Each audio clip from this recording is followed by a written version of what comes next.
Salut, je suis Méric. J'ai tourné dans l'allée de mes parents juste au moment où les lumières du porche se sont allumées.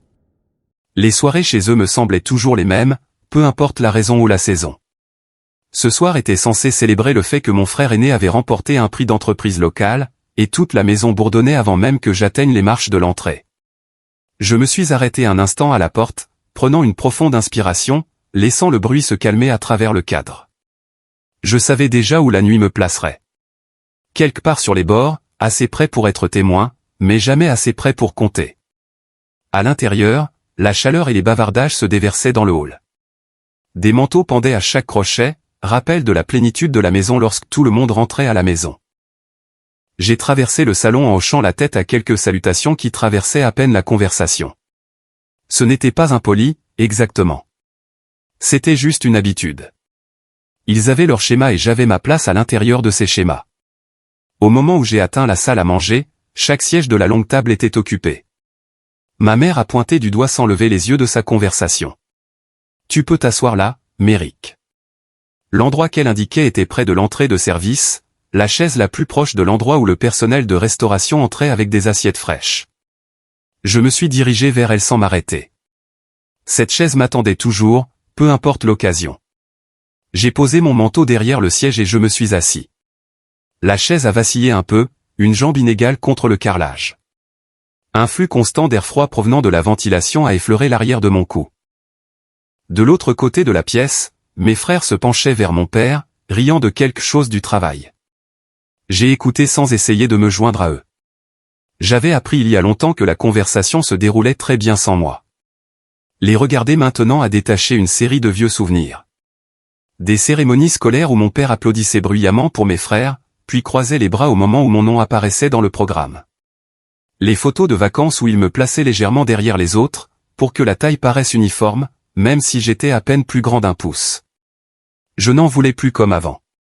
J'avais atteint une compréhension, le genre qui grandit lentement comme des sédiments. On ne la sent pas se construire jusqu'au jour où le poids vous surprend.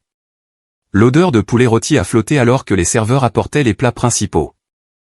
L'un d'eux m'a tendu une pile de cuillères comme si je travaillais là. J'ai légèrement soulevé la cuillère et j'ai cherché où les poser. Ma mère a aperçu le moment et a ri doucement. Ils se font trop facilement dans le décor, a-t-elle dit à la table.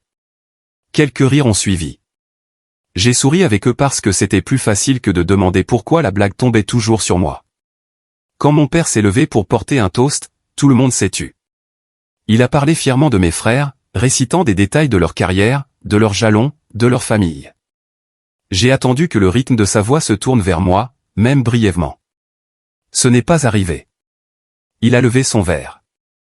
J'ai légèrement touché le mien à la table pour qu'il ne semble pas que j'hésitais. Le dessert est arrivé et a disparu dans le flou habituel. Les gens se sont regroupés en petits cercles de discussion, et je me suis retrouvé à écouter à moitié des histoires dont je ne faisais pas partie.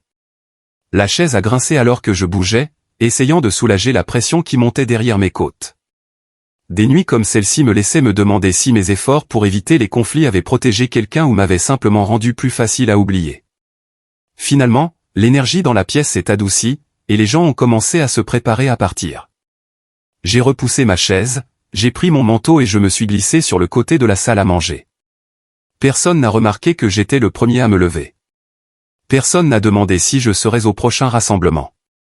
Je ne le prenais plus personnellement, mais le calme de la situation m'a suivi dans le couloir. Dehors, l'air frais de la nuit semblait plus clair que tout ce qui s'était passé à l'intérieur. J'ai marché vers ma voiture, les clés à la main, rejouant le dîner comme si je cherchais un moment que j'aurais pu mal interpréter, mais tout était trop familier.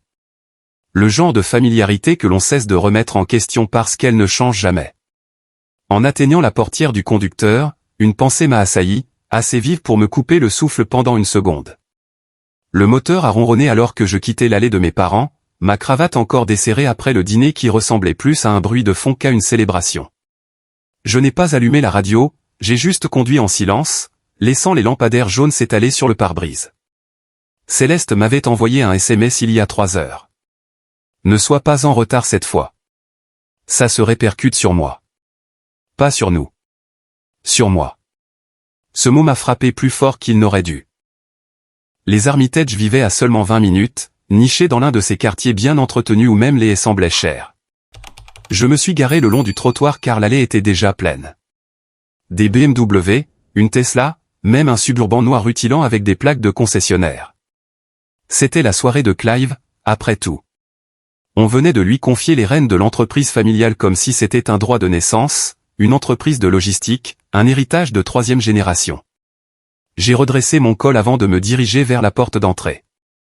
Des fenêtres, je pouvais voir des gens déjà en train de se mêler à l'intérieur, des flûtes à la main, pas des gobelets en plastique.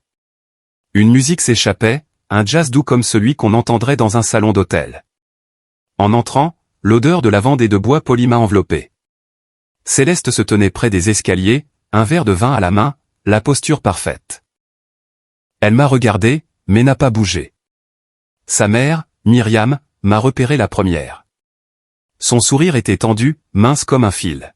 « Oh, Méric est arrivé », a-t-elle dit, assez fort pour que les 3 invités près d'elle l'entendent. On se demandait s'il avait encore eu des problèmes de voiture. Il y eut un rire poli, le genre qui coupe plus parce qu'il fait semblant de ne pas le faire. J'ai légèrement hoché la tête en répondant « Non, je viens juste du dîner de ma famille ».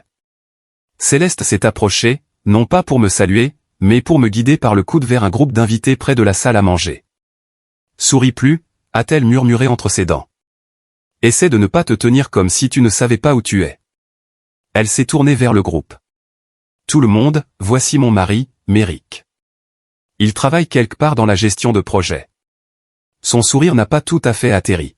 « Assez stable, je suppose. » Il y a eu un moment, ce genre de moment où vous êtes sûr que tout le monde a remarqué, mais personne ne le reconnaîtra.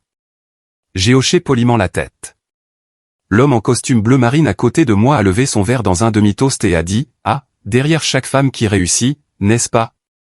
Ils ont de nouveau ri. Je suis resté là, pas en colère, pas encore, juste en me ratatinant à l'intérieur. On se dit que ces choses n'ont pas d'importance, qu'on est plus fort que ça, qu'on n'est pas là pour la validation. Mais quand votre nom est réduit à un bouche-trou aux côtés de votre propre femme, quelque chose de petit à l'intérieur commence à se déchirer. Le dîner était servi sous forme de buffet, mais la table avait quand même des places assignées. Une nappe blanche parcourait toute la longueur avec des bougies brillant entre les assiettes. J'ai cherché ma place. Chaque carton nominatif était magnifiquement imprimé. Clive Armitage, PDG élu, Myriam Armitage, Peter Armitage.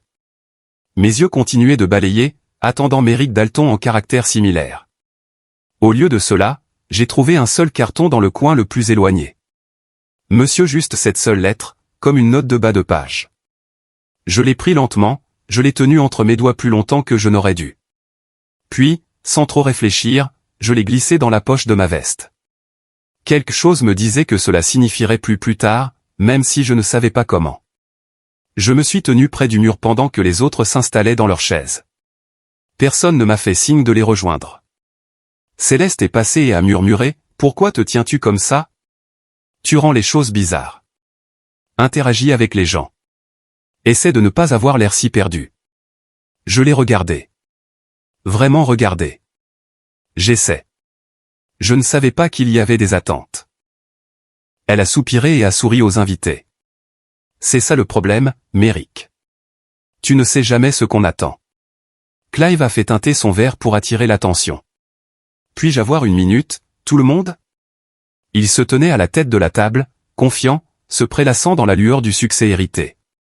Tout le monde s'est tu. Je veux juste vous dire merci, a-t-il commencé. À ma famille, à tous ceux qui m'ont soutenu. Prendre la direction de l'entreprise, ce n'est pas seulement une question d'affaires. C'est une question d'héritage, et je compte l'honorer. Applaudissements. Puis Peter Armitage, le père de Céleste, est intervenu de sa place. Il a levé son verre et a ajouté, et n'oublions pas Méric, il a fait une pause. L'homme qui prouve qu'on n'a pas besoin d'ambition pour survivre. Il suffit de bien se marier. La pièce a éclaté de rire. Un rire vraiment aigu, secouant les épaules. Mon cœur n'a pas battu la chamade. Il a coulé. Le genre de naufrage qui vous serre les côtes de l'intérieur. J'ai souri. J'ai souri parce qu'il n'y avait rien d'autre à faire. Parce que si je me levais et que je disais ce que je voulais dire, ce serait moi qui gâcherais la soirée. Je serais la blague et la chute. Céleste ne m'a pas regardé. Personne ne l'a fait. Plus tard, alors que le rire s'estompait en un léger bavardage, je me suis retrouvé près de l'entrée de la cuisine. Quelques invités ont évité mon regard. Je pouvais sentir les questions derrière leur regard poli. Était-il en colère? Était-il offensé? Fera-t-il une scène? Céleste est passée et s'est penchée juste assez pour marmonner, ne fais pas en sorte que ça tourne autour de toi. Papa plaisantait. Ne nous embarrasse pas, le mot « nous » ne ressemblait pas à une équipe. Il ressemblait à une frontière. Une ligne tracée avec moi du mauvais côté. Je suis sorti sur le patio. L'air de la nuit n'était pas froid, mais j'ai quand même croisé les bras, juste pour sentir quelque chose de solide autour de moi. J'ai regardé à travers la vitre les gens à l'intérieur, riant, buvant, passant ce moment comme s'ils n'avaient pas abattu quelqu'un. J'avais été négligé auparavant, même oublié. Mais ce soir, c'était différent. Ce soir, je n'étais pas seulement ignoré. J'étais utilisé. La chute, la cible facile. Le rire à l'intérieur avait commencé à se fondre en un long bourdonnement. Je me tenais sur le patio des Armitage, les mains dans les poches, regardant les étayers et la pelouse bien éclairée. Le doux ronronnement du ventilateur de plafond au-dessus de moi, l'odeur des bougies aux agrumes. Chaque détail me rappelait à quel point cet endroit était poli. À quel point tout cela semblait artificiel quand on savait qu'on n'y appartenait pas. À travers la vitre coulissante, je les ai regardés. Céleste, Clive, Myriam, Peter, tous se déplaçant en rythme, comme une routine bien rodée. Ils riaient facilement. Leurs mains bougeaient comme s'ils étaient toujours observés. C'était le genre de monde qui vous disait de garder les épaules carrées et le sourire sans effort, même quand quelqu'un s'en prenait à votre dignité. J'ai pris une lente inspiration, j'ai expiré, j'ai essayé de me débarrasser de la piqûre de ce qui s'était passé pendant le toast. J'avais déjà été insulté, mis de côté de manière subtile, mais ceci. Ça restait. Ça ne rebondissait pas comme avant. Ça s'est installé. Une légère brise s'est levée. Effleurant le côté de mon visage, je me suis approché de la balustrade, les paumes posées sur le bois chaud, et je me suis laissé dériver dans un souvenir auquel je n'avais pas pensé depuis des années. J'avais 12 ans. Mes frères étaient dans le salon, parlant juste assez fort pour être entendus à travers la porte entr'ouverte. L'un d'eux avait dit, Mara finira probablement assistante de quelqu'un ou quelque chose comme ça, juste heureuse d'être dans la pièce. Ils ont ri. Je me tenais dans le couloir, tout comme je me tenais maintenant, dehors. Écoutant quelque chose que je n'étais pas censé entendre. Je ne leur ai jamais dit, je n'en ai jamais parlé, je me suis juste dit qu'être facile à vivre rendait les choses plus simples. Maintenez la paix. Mais la paix ne signifie pas grand-chose quand elle vous rend invisible. Un tintement de verre derrière moi m'a tiré de ma rêverie. Je me suis légèrement tourné, j'ai aperçu Céleste traversant la cuisine, ses talons claquant avec détermination. Elle ne m'avait pas cherché, n'avait même pas vérifié si j'étais toujours là. J'ai poussé la porte doucement et je suis rentré à l'intérieur. Le changement de température a été immédiat, plus frais, contrôlé. La conversation a coulé autour de moi comme si je n'étais pas là. Céleste riait avec un couple près de la table des boissons. Clive avait accaparé un petit groupe, parlant avec animation des améliorations de la chaîne d'approvisionnement et du capital investissement. Personne ne m'a vu. Ou peut-être l'ont-ils fait et ont-ils choisi de ne pas le faire. J'ai commencé à marcher vers le placard à manteau pour prendre ma veste. Peut-être que je partirais tôt. Je dirais que je ne me sentais pas bien. Mais alors, juste avant de tourner le coin, j'ai entendu des voix. Basses, intimes. La voix de Myriam d'abord, vive, amusée. Honnêtement, je ne sais pas ce que Céleste lui trouve. Je me suis figé. Céleste a répondu, sa voix plus basse mais pas prudente. Moi non plus, mais il est inoffensif et il paie la moitié des factures. Au moins jusqu'à ce que je sache quoi faire ensuite. Elles ont toutes les deux ri. Pas fort, pas cruel en surface, mais c'est ce qui rendait la chose pire. Puis Céleste a ajouté, ne t'inquiète pas, maman. Je n'ai pas l'intention de le garder pour toujours. Mes pieds semblaient cloués au sol. Ma poitrine s'est creusée. Le couloir a légèrement tourné, non pas à cause du mouvement, mais à cause de l'inclinaison soudaine de tout ce que je pensais savoir. Je ne m'attendais pas à ce qu'elle m'aime comme elle le faisait quand on avait 25 ans. Mais je ne m'attendais pas non plus à être un bouche-trou, une ligne budgétaire, quelque chose de temporaire. J'ai reculé prudemment, mes talons ne faisant aucun bruit sur le parquet. Je ne voulais pas voir leur visage. Je ne voulais pas qu'elles voient le mien. Pas comme ça. De retour sur le patio, je me suis appuyé contre le cadre de la porte et j'ai regardé le vide. Mes mains tremblaient. Ce n'était pas de la rage, du moins pas encore. C'était quelque chose de plus froid, un mélange de trahison et de clarté. J'ai rejoué ce que j'avais entendu, essayant de trouver une manière généreuse de l'interpréter. Il n'y en avait pas. Céleste ne m'avait pas défendu au dîner parce qu'elle croyait en moi. Elle l'avait fait parce qu'elle avait honte de moi. Embarrassée que je puisse briser l'image qu'elle s'efforçait de maintenir.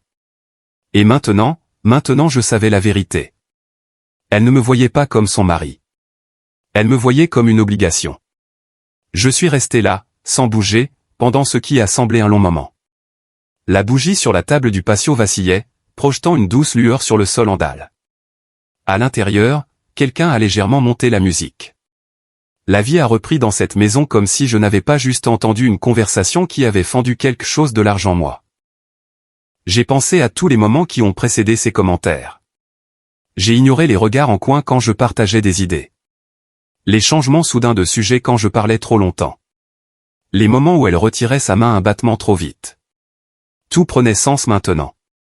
Je n'étais pas seulement négligé. J'étais en train d'être éliminé. Et voici la partie qui m'a surpris. Je n'étais pas anéanti. J'étais éveillé. Pas en colère.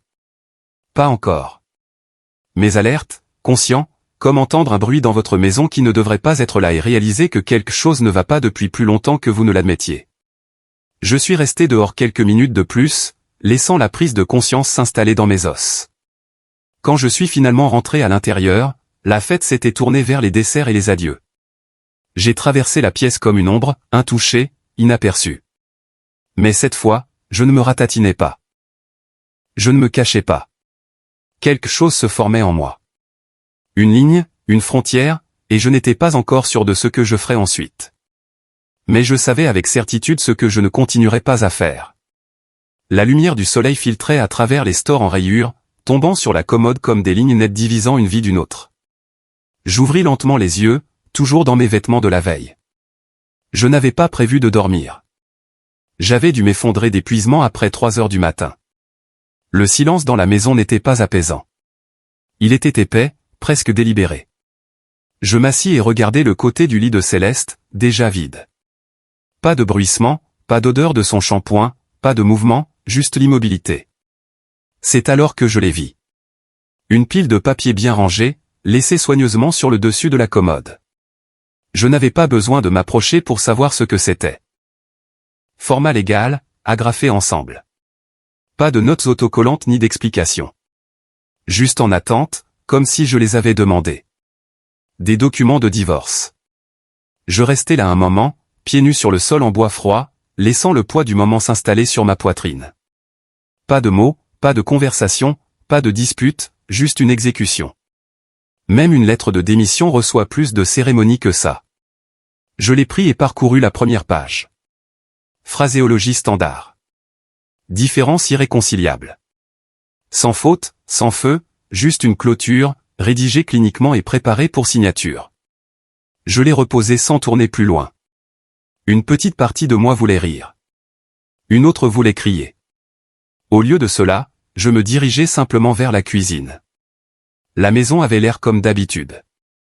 Trop propre, trop symétrique, comme une mise en page de magazine que personne n'osait déranger.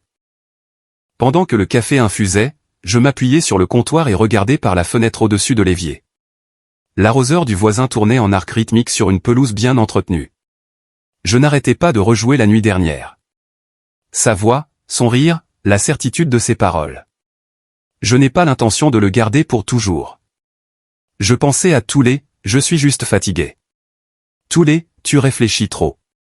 Et comment j'avais mis ça sur le compte du stress, de la pression de sa famille, du travail.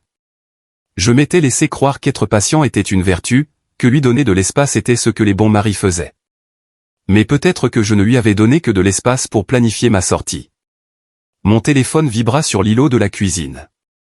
Je le pris distraitement, m'attendant à une alerte de calendrier ou peut-être à un email de travail, mais c'était un texto d'un numéro inconnu. Tu dois savoir ce que ta femme prévoit aujourd'hui. Vérifie le dossier avant midi. Je fixais l'écran. Pas de nom, pas d'image, juste des mots qui flottaient dans l'air. Au début, je pensais que c'était une mauvaise blague, ou pire, du spam. Mais mon instinct se tordit d'une manière qui me dit que ce n'était pas aléatoire. Je tapais sur le message et trouvais un lien sécurisé. Hésitant, je passais mon pouce au-dessus. Une partie de moi disait de le laisser. Peut-être que je ne voulais pas en savoir plus. Mais cette voix dans ma tête, celle qui m'avait gardé silencieux toutes ces années, était plus faible maintenant. Je cliquai. Le lien ouvrit un dossier sécurisé intitulé « Stratégie de divorce phase 2 ». Ma gorge s'assécha. À l'intérieur se trouvaient des captures d'écran, des fils de messages entre Céleste, Myriam, Clive et une avocate nommée Marcy Godwin. Chaque conversation était datée, chaque horodatage, chacun coupant plus profondément que le précédent. Un message de Céleste disait « Il signera.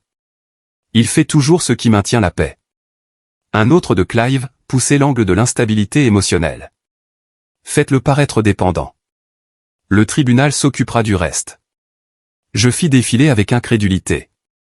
Ils s'étaient coordonnés, avaient élaboré une stratégie, non pas seulement un divorce, mais une mise à mort. Ils parlaient de geler les comptes, d'isoler les actifs, de me presser de signer rapidement avant qu'il ne retrouve ses esprits. Il y avait même des brouillons de déclarations qu'ils pourraient utiliser pour expliquer la séparation à des amis, à des clients. Céleste avait surligné des phrases comme « décision mutuelle » et « séparation à l'amiable », tout en travaillant simultanément en coulisses pour me vider les poches. Mes mains tremblaient. Je copiai le dossier sur mon ordinateur portable, vérifiai les métadonnées. C'était réel, aussi. Les noms, le ton, les horodatages, tout correspondait à tout ce que j'avais ressenti mais jamais confronté. Mais qui me l'avait envoyé? Quelqu'un de l'intérieur, quelqu'un qui en avait assez entendu pour se sentir mal à l'aise. Ou peut-être qu'il voulait m'utiliser. Je ne pouvais pas savoir. Pas encore. Je m'assis à table, le cœur battant la chamade. Il ne s'agissait plus seulement d'un mariage raté. Il s'agissait de survie. Le bruit de la porte d'entrée qui s'ouvrait me fit sursauter. Je fermai rapidement l'ordinateur portable et glissai le téléphone dans ma poche. Un instant plus tard, Céleste entra dans la cuisine en fredonnant. « Tu es debout tôt » dit-elle en laissant tomber ses clés dans le bol en céramique près de la porte. Je hochai la tête, je n'ai pas pu dormir. Elle sourit, légère, désinvolte. J'ai pris quelques trucs au magasin. Je pensais faire un brunch. Elle ouvrit le réfrigérateur, sortit des œufs, des épinards, du fromage de chèvre hors de prix. Elle bougeait comme si de rien n'était, comme si nous n'étions pas au bord de quelque chose d'irréversible. « Ça va » demanda-t-elle sans me regarder. Je hochai de nouveau la tête. « Juste fatigué. » « Eh bien, dit-elle en cassant un œuf dans la poêle. Tu te sentiras mieux après avoir mangé. » Je l'observais attentivement, chaque mouvement calculé, fluide. Je me demandais combien d'autres jours elle avait souri comme ça en complotant quelque chose de complètement différent. J'ai failli le dire tout de suite. J'ai failli tout laisser tomber sur la table et lui demander qui était Marcy Godwin. Si Clive l'avait aidé à rédiger la stratégie. Si, il signera, était la seule chose qu'elle croyait encore de moi. Mais je ne l'ai pas fait. Pas encore. Parce que pour la première fois, le silence n'était pas une reddition. C'était une préparation. J'avais besoin d'en savoir plus. J'avais besoin de preuves. J'avais besoin de temps. Elle posa une assiette devant moi, m'embrassa distraitement sur le front. Mange pendant que c'est chaud. Je lui fis un mince sourire. Merci. À l'intérieur, mon esprit parcourait déjà chaque compte, chaque actif, chaque document que j'avais autrefois pensé sans importance. J'avais été stupide avant, mais plus maintenant. Parce que la trahison, une fois exposée, n'est pas seulement de la douleur. C'est une feuille de route. Et j'avais l'intention de suivre chaque virage. On a frappé juste après 1 heure. Pas fort, pas précipité, mesuré. Comme si celui qui se tenait dehors savait exactement ce qu'il venait faire. Je venais de rincer ma tasse de café et je m'essuyais les mains quand je l'ai entendu. Un rythme doux contre la porte d'entrée. J'ai hésité. Après tout ce qui s'était passé ce matin, chaque cellule de mon corps était câblée pour s'attendre au pire. J'ai ouvert lentement. Un homme plus âgé se tenait sur le porche, la posture droite malgré le poids de la chaleur.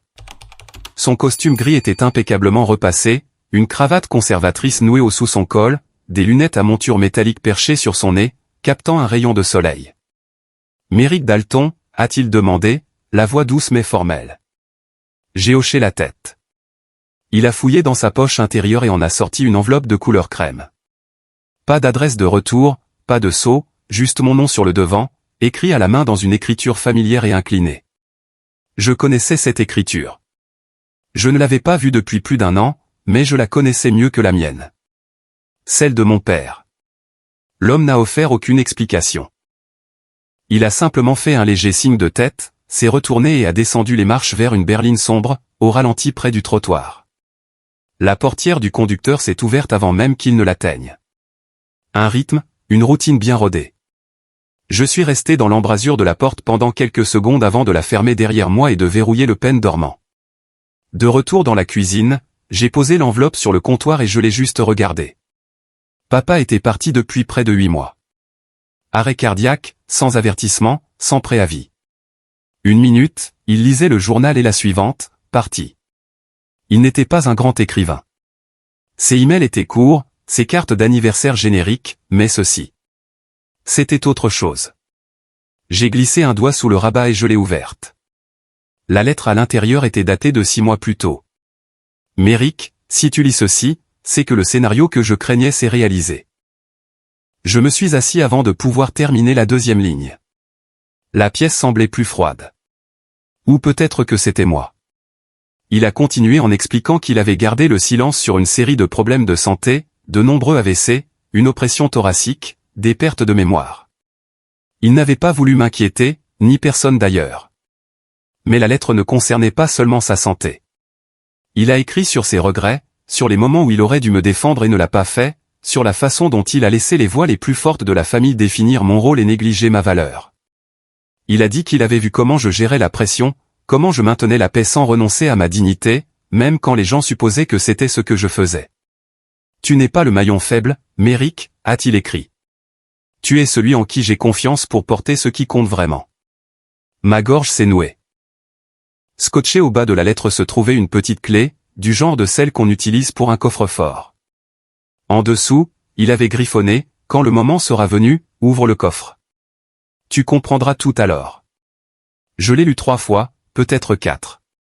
J'ai laissé les mots s'installer dans les fissures qui se formaient dans ma journée. Je n'avais pas pleuré à sa mort, ni au service, ni après. Mais je suis resté assis là, serrant la lettre, et pour la première fois depuis des semaines, je ne me suis pas senti humilié ou en colère. Je me suis senti anéanti parce que mon père m'avait vu.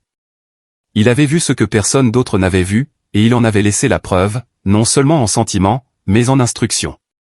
Je me suis assis sur le canapé, la lettre sur mes genoux, les coudes sur les genoux. Était-ce pour ça que la journée s'était déroulée ainsi ? Était-ce sa façon de tendre la main depuis l'au-delà et de dire « Lève-toi maintenant ». Je ne sais pas combien de temps je suis resté assis comme ça. Le temps s'est estompé. La lumière du soleil a traversé la pièce. Mon rythme cardiaque a ralenti pour devenir quelque chose de stable. Puis j'ai entendu la porte d'entrée s'ouvrir. Les talons de Céleste ont claqué sur le carrelage de l'entrée. J'ai essuyé mon visage et j'ai replié la lettre dans l'enveloppe. Elle est entrée, tenant un sac de courses et fredonnant doucement. Et, a-t-elle dit en me jetant un coup d'œil, puis à l'enveloppe. Quelqu'un a déposé une facture ? Non pas, qu'est-ce que c'est, ou, ça va, mais, une facture. Je l'ai regardée et je n'ai pas répondu tout de suite. Sa voix n'était pas chaleureuse. Elle n'était pas curieuse. Elle était calculatrice, comme si elle mesurait ma réaction. Le regard désinvolte qu'elle a jeté vers le papier n'était pas innocent. Il était stratégique. Elle vérifiait si j'avais trouvé quelque chose ou si quelqu'un d'autre m'avait mis la puce à l'oreille. J'ai marmonné quelque chose à propos de courrier publicitaire, et elle est passée au réfrigérateur, déchargeant du lait d'amande et des fraises. Elle n'a pas insisté. Ça m'en a dit assez. Elle savait déjà que quelque chose avait été mis en branle. Quand elle a quitté la pièce pour prendre un appel, je suis retourné à l'enveloppe. Quelque chose à l'intérieur a de nouveau froissé, quelque chose que je n'avais pas remarqué. Une 2e feuille pliée, glissée derrière la lettre. Je l'ai dépliée lentement. C'était une photocopie, un projet juridique, un document d'un des avocats de mon père. Plan de succession, première ébauche. Mon nom était inscrit seul sous « bénéficiaire unique ». Pas Clive, ni aucun de mes frères, ni même maman, juste moi. Sous les lignes dactylographiées, dans l'écriture incomparable de papa, se trouvait une dernière note. Ils viendront pour ça. Protège-toi. J'ai regardé, la mâchoire pendante. Chaque message, chaque changement de comportement de Céleste, chaque insulte de sa famille, chaque mouvement stratégique déguisé en préoccupation. Ils ne se contentaient pas de divorcer. Ils essayaient de me retirer avant que je ne découvre cela. Ils supposaient que je n'avais rien, mais quelqu'un dans leur cercle soupçonnait la vérité. Je me suis levé, j'ai plié les documents et je les ai remis dans l'enveloppe, que j'ai délicatement placée dans le tiroir de mon bureau. Ce n'était pas de la rage qui bouillonnait en moi. Plus maintenant. C'était de la clarté. Papa ne m'avait pas choisi parce que j'étais le plus ambitieux ou le plus bruyant. Il m'avait choisi parce que je comprenais comment endurer, comment tenir bon quand le sol bouge, comment survivre aux tempêtes, non pas en criant, mais en restant immobile quand les autres paniquent. Céleste pensait que j'étais faible. Sa famille avait construit toute une image de moi comme un simple bouche-trou. Mais mon père voyait un héritage, et je n'allais pas le gaspiller. Je me suis approché de la fenêtre et je l'ai regardé dans le jardin au téléphone, riant légèrement en faisant les 100 pas près de la clôture. Elle pensait qu'elle avait une longueur d'avance.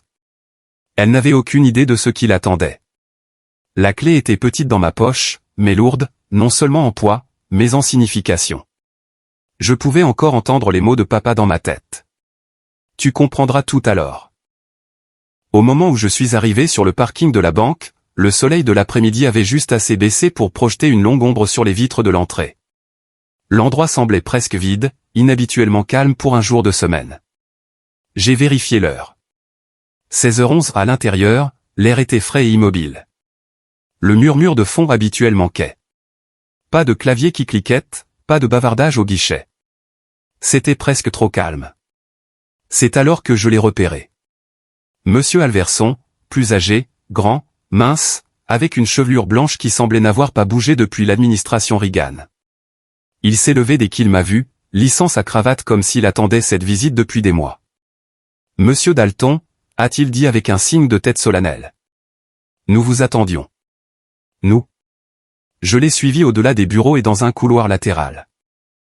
Il a déverrouillé une porte avec un clavier codé, puis m'a fait signe d'entrer. Un bureau privé, sans fenêtre, un bureau, 2 chaises. Un petit coffre-fort boulonné au sol dans le coin. Il a fermé la porte derrière nous et l'a verrouillée. Un frisson m'a parcouru l'échine. S'il vous plaît, a-t-il dit en me montrant le siège en face du sien. Avant de procéder, j'aurai besoin de 2 formes d'identification et d'un scan biométrique. J'ai obtempéré. Permis de conduire, passeport, empreinte digitale. Le scanner a bipé doucement, puis est devenu vert. Il s'est levé, s'est dirigé vers le coffre-fort et l'a ouvert lentement. Je pouvais entendre mon cœur battre au-dessus du bourdonnement de la ventilation. De l'intérieur, il a sorti un dossier compact relié en cuir et une petite clé USB scellée. Il les a délicatement placés devant moi. J'ai tendu la main, n'hésitant qu'une seconde avant d'ouvrir le dossier. Il y était, le testament de mon père, complété par des documents de sa société holding privée. J'ai parcouru. Bénéficiaire unique, Méric Dalton. J'ai cligné des yeux. Les chiffres de l'évaluation. J'ai dû les relire 2 fois. Ce n'était pas seulement de la richesse. C'était du contrôle. Plein droit, pas de stipulation, pas de conditions. Une note pliée était glissée à l'arrière. Ne révèle cela que lorsque tu seras certain de qui est avec toi et qui est contre toi. J'ai avalé difficilement. Il savait. Il savait tout ce qui pourrait arriver ensuite. Que quelqu'un, peut-être plus d'un, essaierait de me le prendre, de le déformer, de m'effacer de ma propre lignée. Je me suis adossé à la chaise, laissant le poids de la situation s'installer. Toutes ces années, j'avais supposé que j'étais la note de bas de page de la famille, le silencieux, le facile, celui qui s'était retiré des jeux de pouvoir il y a longtemps. Mais il avait vu quelque chose de différent, et maintenant il avait fait de moi le gardien de tout cela. Dehors, le soleil de fin d'après-midi avait de nouveau changé. Les ombres dans la pièce s'étiraient plus longtemps sur le sol alors que je rangeais soigneusement les documents dans le dossier et que je me levais pour partir. Le trajet de retour a été silencieux, mais mes pensées ne l'étaient pas. La voix de Céleste résonnait dans ma tête. Il est inoffensif et il paie la moitié des factures. Et le commentaire de Clive dans le chat de groupe, faites-le paraître dépendant. Tout s'alignait maintenant. L'urgence, la coordination, les pièges juridiques subtils. Ils essayaient de me pousser à signer avant que quoi que ce soit sur mon héritage ne puisse devenir public, essayant de saper ma position, de façonner le récit. Ils pensaient que j'étais pris au dépourvu.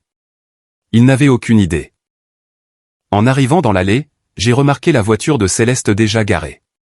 J'ai jeté un coup d'œil à l'heure, juste avant 17h30. Le ciel s'était adouci en cette lueur orange poussiéreuse qui ne semble exister que dans les fins d'après-midi du Texas. À l'intérieur de la maison, l'air sentait faiblement son parfum. Elle se tenait près du comptoir de la cuisine, vêtue d'un chemisier bleu ardoise que je n'avais jamais vu auparavant, les cheveux coiffés, le rouge à lèvres frais. Elle avait l'air préparée. Pas pour le dîner, pour autre chose.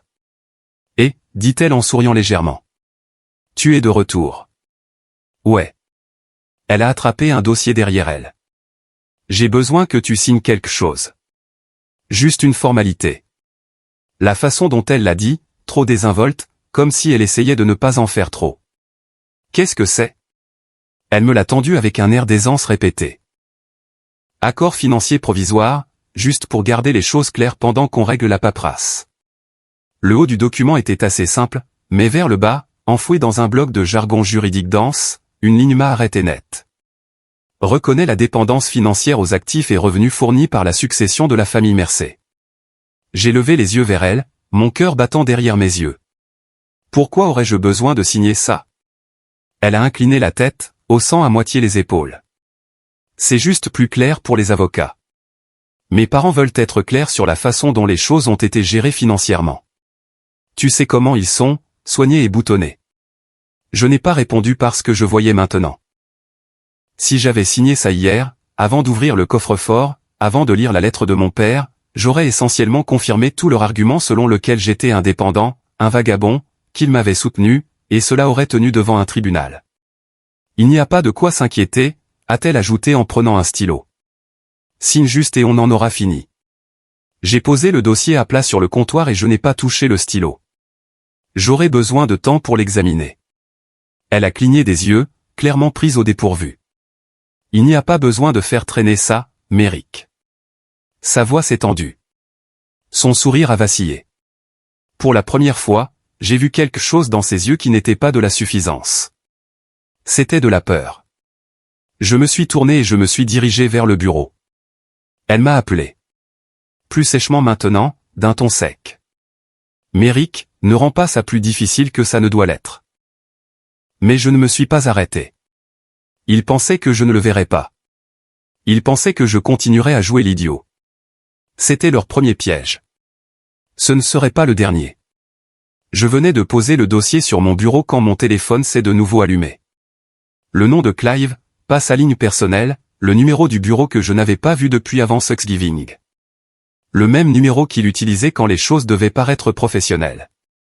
Je ne voulais pas répondre, mais quelque chose en moi me disait que je devais savoir ce qu'il tramait. J'ai appuyé sur accepter. Méric. Sa voix était mielleuse, trop joyeuse. Gros malentendu tout à l'heure. Tu devrais passer au clubhouse. On fait une petite réunion. Rien de formel. Viens éclaircir les choses. Prends un verre. On est tous amis ici. Son choix de mots était délibéré. Éclaircir les choses. Amis. Ça sonnait comme un appât enveloppé de velours. Mon instinct me disait de raccrocher, de rester à la maison, de verrouiller les portes et de creuser plus profondément dans les dossiers de la banque. Mais une autre partie de moi, une que je n'avais pas écoutée depuis longtemps, parlait plus fort. Tu dois le voir. Tu dois les regarder te mentir en face pour comprendre jusqu'où ils sont prêts à aller. Je serai là dans 30 minutes, ai-je dit, la voix plate. J'ai raccroché, j'ai pris mes clés et j'ai glissé dans ma veste. Céleste se tenait dans le couloir, les bras croisés, faisant semblant de vérifier son téléphone. Tu vas quelque part, a-t-elle demandé sans lever les yeux. Ouais, ai-je dit. Je rencontre quelqu'un. Elle n'a pas demandé qui, ce qui m'a dit qu'elle savait déjà. Je n'ai pas pris la peine d'en dire plus, je suis juste sorti, l'odeur de son parfum traînant derrière moi comme un avertissement. Le soleil était couché et les lampadaires étiraient leur lueur orange sur les routes alors que je conduisais. La ville semblait plus calme que d'habitude pour un vendredi. Ou peut-être que c'était juste moi. Trop tendu, trop conscient, trop fatigué. Le clubhouse n'était pas loin. Un pseudo-country club huppé que la firme de Clive louait pour le réseautage et les mondanités. J'y étais déjà allé, à l'époque où il faisait encore semblant que j'y avais ma place. Ce soir, le parking était plein. Trop plein. Je me suis garé sur le côté, près du chemin bordé de haies. Au moment où je suis sorti, des rires ont flotté dans l'air, forts, forcés, comme une piste de rire de sitcom avec le volume à fond. À l'intérieur, le bar était animé. Lumière chaude, surface polie, verre en cristal captant la lumière comme de petits pièges. Des gens que je reconnaissais à peine, de vieilles connaissances professionnelles, des cousins éloignés de Céleste, les collègues de Clive, m'ont salué avec de minces sourires et des hochements de tête trop empressés. Méric a appelé l'un d'eux en me tapant sur l'épaule. Content que tu sois venu, mon gars. Trop content. Il y avait quelque chose de bizarre dans leurs yeux. De la sympathie. Non, de la pitié. De la pitié jouée. Comme s'ils savaient quelque chose que je ne savais pas, ou pensaient que je ne savais pas. J'ai balayé la pièce du regard. Puis j'ai repéré Clive près du fond, tenant la cour près du bar. Les manches de sa chemise retroussées, son verre levé, tout en confiance et en eau de Cologne. Méric, a-t-il appelé en s'approchant. Tu es venu? C'est génial. Il a passé un bras autour de mon épaule, ferme, possessif, et m'a dirigé vers le centre de la pièce. Content que tu sois là, a-t-il répété, plus fort maintenant. On s'est tous inquiétés pour toi. Je me suis doucement dégagé, feignant un demi-sourire. Ouais, j'en suis sûr. Puis c'est arrivé. Clive a tapoté une cuillère contre un verre. Pigne, pigne, et a élevé la voix. Tout le monde, un petit mot. La pièce s'est tue. Pas silencieuse. Il y avait encore le tintement des glaçons, le bruit des pas, mais il était clair qu'il avait leur attention. Clive a levé son verre. On sait tous que Méric traverse une période difficile en ce moment. Des virages inattendus, n'est-ce pas? Un léger rire a parcouru la foule. Il a souri, ses yeux balayant la pièce comme un animateur présentant un magicien. Et vous savez, Céleste nous a dit qu'il avait du mal à joindre les deux bouts, alors on a décidé de l'aider un peu. Juste quelque chose de petit. Il a fait un geste vers une table près de la cheminée. Une pile d'enveloppes, de cartes cadeaux, de chèques, d'argent liquide. Une petite collecte de fonds, a-t-il dit en rayonnant. Pour le remettre sur pied. La foule a éclaté en applaudissements. Quelqu'un a sifflé. Quelques-uns ont même crié des choses comme « On est là pour toi, mon pote » et « Tiens bon ». Mes pieds n'ont pas bougé. Mes bras pendaient, inutiles, à mes côtés. Le monde autour de moi s'est brouillé sur les bords alors que la chaleur me montait au cou. Ce n'était pas de la charité. C'était la guerre. Ils avaient fabriqué une histoire parfaite. Méric Dalton, le mari perdu, le fardeau financier, la pauvre âme tombée dans le malheur. Et maintenant, ils en faisaient un spectacle, non par gentillesse, mais par stratégie. Myriam, dans le coin, tenait son téléphone, filmant le tout, souriant comme si elle capturait une réunion de famille. Je me suis tourné vers Clive. Son sourire était aiguisé. Et à ce moment-là, quelque chose s'est fissuré. Pas de manière forte et dramatique, mais un claquement silencieux et net à l'intérieur de moi. Ils n'essayaient pas seulement de me prendre ma dignité. Ils essayaient de l'enregistrer. J'ai fait un pas en avant. La pièce s'est immobilisée. Ils s'attendaient à une explosion, une crise de colère, une confirmation de l'étiquette, instable, qu'ils cousaient dans le récit. J'ai inspiré lentement, régulièrement. Ma poitrine brûlait d'humiliation, mais je ne leur ai pas donné ce qu'ils voulaient. Pas encore. J'ai regardé autour de la pièce, j'ai tenu chaque regard un peu plus longtemps que nécessaire. Puis j'ai marché jusqu'à la table, j'ai pris l'une des enveloppes, j'ai lu le nom dessus, puis je l'ai délicatement reposé. Je me suis tourné vers Clive, je me suis approché. Il s'est penché, suffisant et satisfait. Son haleine sentait le whisky. Tu signes l'accord demain, a-t-il murmuré. Ou ça empirera. J'ai rencontré son regard. Il ne savait toujours pas ce que j'avais vu aujourd'hui. Ce que je tenais maintenant dans mon bureau à la maison, ce que mon père m'avait laissé. Il pensait toujours que je jouais en défense. Je n'ai pas dit un mot. J'ai juste passé devant lui, hors de la pièce, dans la nuit. Leur rire bourdonnait derrière moi comme des mouches. Ça piquait, mais ça ne me touchait plus de la même manière. Parce que j'avais enfin tout vu, chaque angle, chaque masque. Ils avaient essayé de faire de moi un symbole de faiblesse. Au lieu de cela, ils m'avaient donné de la clarté. J'ai atteint la voiture, la main tremblant juste légèrement en tournant la clé dans le contact. Mais alors que je prenais la route et que je retournais vers la maison, des phares sont apparus dans mon rétroviseur. Proche. Trop proche. Et je n'ai réalisé qu'en arrivant dans mon allée que quelqu'un m'avait suivi. Je me suis garé dans l'allée, les phares toujours éblouissants derrière moi. Ils ne se sont pas éteints. Personne n'a klaxonné. Aucune portière ne s'est ouverte. J'ai attendu un moment. Le moteur tournant. La main posée sur le levier de vitesse, prêt à reculer si nécessaire. Puis la portière du conducteur de la voiture suiveuse a grincé. Un homme en est sorti, la quarantaine, grand, mince, portant un blazer bleu marine sur une chemise froissée. Il tenait un mince dossier sous un bras comme s'il pouvait exploser s'il le serrait trop fort. Son visage était illisible, mais sa posture était prudente, comme s'il savait que ce ne serait pas une conversation amicale. Il a levé la main. « Monsieur Dalton ?»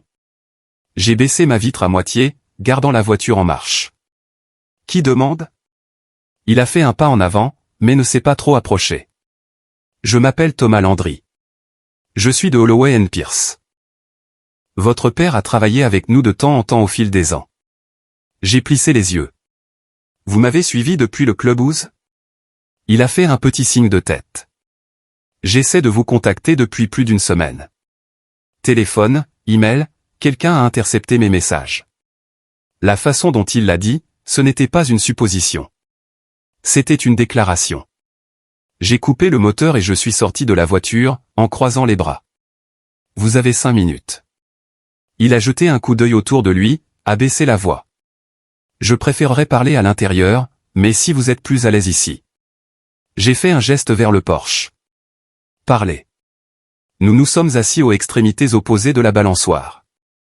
Thomas a posé le dossier sur ses genoux et a expiré comme s'il avait retenu une tempête.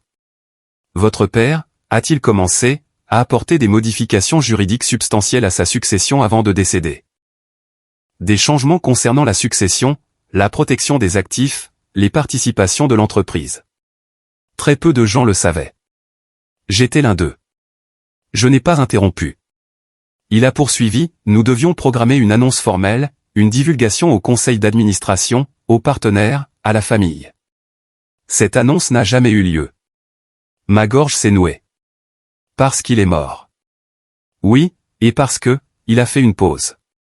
Quelqu'un a agi rapidement pour supprimer les documents restants. La famille de Céleste, ai-je dit sèchement. Il a hoché la tête. Ils ont fait plusieurs demandes à notre bureau sous divers noms. L'un d'eux a même prétendu être votre conseiller juridique. On l'a attrapé, mais ça a suffisamment attiré l'attention pour que je commence à creuser plus profondément. Thomas a ouvert le dossier. À l'intérieur se trouvaient des emails imprimés, des mémos juridiques, et en haut, une copie d'un accord de non-divulgation portant le blason de la famille Dalton, que je n'avais jamais vu auparavant. Ceci, a-t-il dit, était censé être détruit, mais j'ai gardé une copie juste au cas où. Et il s'avère que juste au cas où, c'est maintenant. J'ai feuilleté les pages, parcourant les lignes d'objets. Puis je l'ai vu. Un fil de mai entre Myriam McAdams, la mère de Céleste, et un cabinet d'enquête privé basé à Houston. Sujet, demande de vérification urgente, Merrick Dalton. 6 juin des rapports fabriqués, des évaluations de santé mentale, des notes suggérant que j'étais émotionnellement instable et financièrement imprudent. Mon sang s'est glacé. Il y avait des phrases comme « présente des crises de colère irrationnelle » et « antécédent d'instabilité ». Tout était faux. Tout était signé comme « préoccupation psychologique préliminaire » avec un faux nom de thérapeute. J'ai regardé Thomas. Ils allaient présenter ça au tribunal. Pire, a-t-il dit. Ils allaient le divulguer, vous salir publiquement d'abord, puis passez à geler votre accès aux actifs. Je me suis adossé, agrippant la balustrade du porche. Thomas a tapoté une clé USB nichée dans le dos du dossier. Ceci contient un appel enregistré d'aujourd'hui. Myriam a laissé un message vocal par accident. Ou peut-être qu'elle pensait avoir raccroché. Il a hésité. Elle se vante. Elle dit, et je cite, « Après ce soir, le tribunal nous mangera dans la main. » Mes poings se sont serrés. Ils n'essayaient pas seulement de me faire du mal. Ils essayaient de m'effacer. Thomas s'est penché en avant, la voix basse. C'est suffisant pour un procès en diffamation, peut-être une fraude criminelle, mais plus important encore, c'est suffisant pour les arrêter net si nous agissons rapidement. J'ai hoché lentement la tête, l'esprit en ébullition. Il ne s'agissait plus de réagir. Il s'agissait de diriger. J'ai fait entrer Thomas. Nous avons étalé les documents sur la table de la salle à manger, les alignant comme des pièces de puzzle, trouvant enfin leur forme. Les dossiers d'héritage, les évaluations psychiatriques falsifiées, le piège de la collecte de fonds au clubhouse, le message vocal, même la tentative d'intercepter les communications. Thomas avait documenté chaque tentative de message échouée avec des horodatages et des captures d'écran. C'était béton. Pourquoi maintenant, ai-je demandé. Pourquoi apporter ça ce soir? Parce qu'ils ont déposé une requête d'urgence auprès du tribunal de la famille ce soir, a-t-il dit, affirmant que vous êtes incapable de gérer les biens communs. Mon estomac s'est noué. Ils veulent un contrôle temporaire sur les finances conjugales. Une fois que ce sera accordé, ils intensifieront, passeront à l'invalidation de votre héritage, diront que vous êtes mentalement inapte, que vous avez fabriqué le testament, tout. Et si je n'avais pas vu ça, ai-je demandé. Il n'a pas répondu. Il n'en avait pas besoin. Je me suis levé, passant une main sur mon visage. Puis j'ai levé les yeux, un calme montant en moi. Pas de la paix, pas tout à fait, mais quelque chose de plus aigu. De la détermination. Ils ont fait une erreur, ai-je dit. Thomas a incliné la tête. Quelle partie? Il pensait que j'allais céder. J'ai rassemblé les papiers dans le dossier. On dépose demain. Première chose, a-t-il dit. Et on le fait publiquement. Quand Thomas est parti, la maison était silencieuse. Trop silencieuse. Je suis entré dans le salon et je l'ai vue, Céleste, assise sur le bord du canapé, les bras croisés, la mâchoire tendue. Elle portait toujours la même tenue que tout à l'heure, mais maintenant sa posture criait l'attente. Elle attendait. Où étais-tu? A-t-elle demandé, la voix sèche. Je n'ai pas répondu. J'ai simplement passé devant elle et j'ai délicatement posé le dossier sur la table basse. Ses yeux se sont posés dessus, puis sur moi, puis de nouveau dessus. Sa voix s'est brisée. Méric, qu'est-ce que c'est? Je me suis assis en face d'elle, les coudes sur les genoux, la regardant sans parler.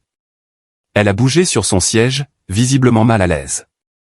Tu ne sais pas ce que tu fais, a-t-elle dit en essayant de paraître en contrôle. Tu ne comprends pas ce qui se passe. Oh, ai-je dit, presque trop doucement. Je comprends plus que tu ne le penses. Elle s'est figée. Pendant un instant, j'ai vu quelque chose que je n'avais pas vu depuis des semaines. De la peur. De la vraie peur. Et puis, de l'embrasure de la porte derrière elle, son père est entré dans la pièce, souriant comme s'il croyait toujours être en contrôle. Son père entra d'un pas lent et confiant, comme si la maison lui appartenait et que je n'empruntais que de l'espace. La lumière du porche éclaira son visage, lui donnant cette certitude polie qu'il portait toujours comme un signe. Il jeta d'abord un coup d'œil à Céleste, puis au dossier posé sur la table basse avant de fixer ses yeux sur moi. « Méric, dit-il en lissant le devant de sa veste. Il faut qu'on parle. Cette petite résistance de ta part. Ça se termine ce soir. » Son ton n'était pas colérique. Il était managérial, de la même manière qu'un PDG corrige un employé qui sort du rang. Céleste plana derrière lui, pas les prises entre la peur et l'irritation. Comme si elle ne savait pas s'il fallait se tenir à ses côtés ou se retirer. Je restais immobile. Pas de voix haute, pas de mouvement brusque, juste de la concentration. Il s'approcha et posa une liasse de papier sur la table. « Tu signes ça ?» dit-il en tapotant la première page. Et tout reste calme. Céleste s'en va sans histoire. Tu évites un spectacle très public. La menace n'était pas cachée. Elle était enveloppée de courtoisie. J'ouvris le paquet lentement, non pas pour le lire, mais pour faire comprendre que je n'étais pas intimidé. Puis je le refermai et le fis glisser de l'autre côté de la table. Je ne signerai rien, dis-je, la voix égale. Sa mâchoire se crispa. Ne rends pas ça plus difficile que ça ne doit l'être. Mais l'équilibre avait déjà changé. Il ne le savait pas encore. Je pris mon propre dossier, le posai délicatement à côté du sien et l'ouvris assez largement pour qu'il puisse voir la première page. Ses yeux se baissèrent, puis s'écarquillèrent. Il y était. La documentation de l'héritage me nommant unique successeur, suivi des rapports comportementaux fabriqués, puis des emails interceptés, puis de la transcription du message vocal, sa femme se vantant de manipuler le tribunal. Céleste halta, la confiance de son père se fissura comme du verre sous la chaleur. Vous aviez prévu de me ruiner, dis-je doucement. Mais maintenant, vous m'avez donné tout ce dont j'ai besoin pour montrer exactement ce que vous avez fait. Il essaya de se ressaisir. Tout ça est sorti de son contexte. Je secouai la tête. Le contexte n'importera pas à un juge, ni au barreau, ni à la presse économique. La voix de Céleste tremblait. Méric, s'il te plaît. On peut en parler. On peut arranger ça. Mais ses larmes ne m'émurent pas cette fois. J'en avais fini de confondre l'émotion avec l'honnêteté. Je la regardais dans les yeux avec une clarté calme. Tu aurais pu me parler. Tu as choisi la trahison à la place. Elle tressaillit, comme si la vérité elle-même l'avait frappée. Son père referma le paquet d'un coup sec et se redressa. Tu auras des nouvelles de notre avocat. Non, répondis-je. Vous aurez des nouvelles du mien. Le poids de cette phrase pesa lourdement entre nous. Il ne discuta pas.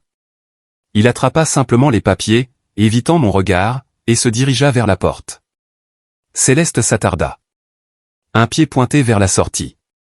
L'autre toujours ancré au sol, attendant, espérant peut-être que j'offrirais quelque chose pour adoucir le coup. Le pardon, une excuse. La faiblesse. Je ne lui donnai rien d'autre que l'honnêteté.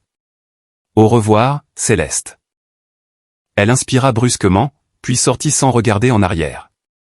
La porte se referma derrière elle avec un léger déclic, et la maison bascula dans une immobilité inhabituelle. Pour la première fois depuis des mois, le silence n'était pas hostile. Il n'était pas jugeant ni lourd d'attente. Il était simplement silencieux. Je m'assis, les coudes posés sur mes genoux, laissant l'épuisement m'envahir. Je ne célébrais pas. Il n'y avait pas de victoire dans ce qui s'était passé. C'était de la survie. Mais la survie porte son propre triomphe silencieux. Les heures passèrent. Vers l'aube. Une pâle lumière du soleil filtra à travers les stores, projetant des bandes chaudes sur le sol du salon. Je pensais à mon père, à sa lettre, à sa confiance, à sa conviction que je portais quelque chose qui valait la peine d'être protégé. Pour la première fois de ma vie, j'y crus aussi. Je sortis sur le porche. L'air matinal semblait plus frais, presque plus pur, comme si quelque chose de lourd s'était enfin dissipé. Le quartier se réveillait à peine. Je pris une lente inspiration, sentant quelque chose s'installer en moi. Pas la vengeance, pas le triomphe, la liberté.